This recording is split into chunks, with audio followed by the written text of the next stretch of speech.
Jida fait partie des dizaines de touristes bloqués sur l'île, faute de rotation aérienne et maritime. Si certains ont besoin d'urgence de médicaments difficiles à trouver sur l'île, d'autres n'ont pas les finances nécessaires pour continuer d'être logés dans des établissements touristiques. Aucune solution d'urgence ne leur est proposée par les pouvoirs publics. Alors, je suis allée à la gendarmerie, je leur ai fait part de ma situation, ils ont appelé la mairie. Je devais éventuellement peut-être avoir un hébergement dans un foyer, mais je n'ai pas eu de contact supplémentaire.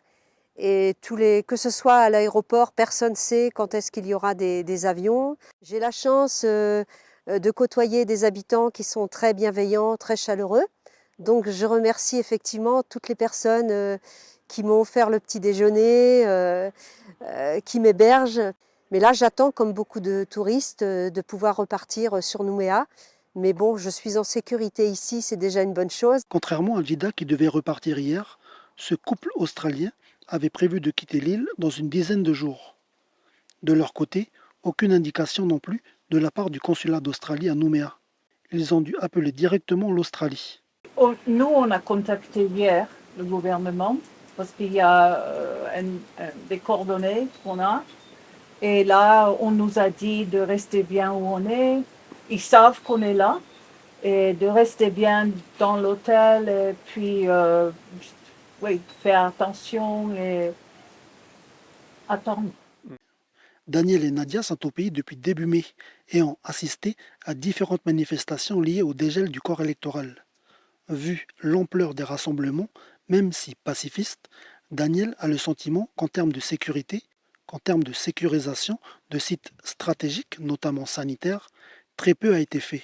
La France n'a pas intervenu à temps. Et c'est la seule chose que je suis vraiment en colère contre. Pas pour les gens qui ont protesté, non, je comprends leurs sentiments et tout ça, mais pour les politiciens français qui s'en foutent complètement, qui attendent le dernier moment de faire quelque chose. Et les politiciens locaux, ils ont vraiment essayé de faire quelque chose, mais ils n'avaient pas les moyens.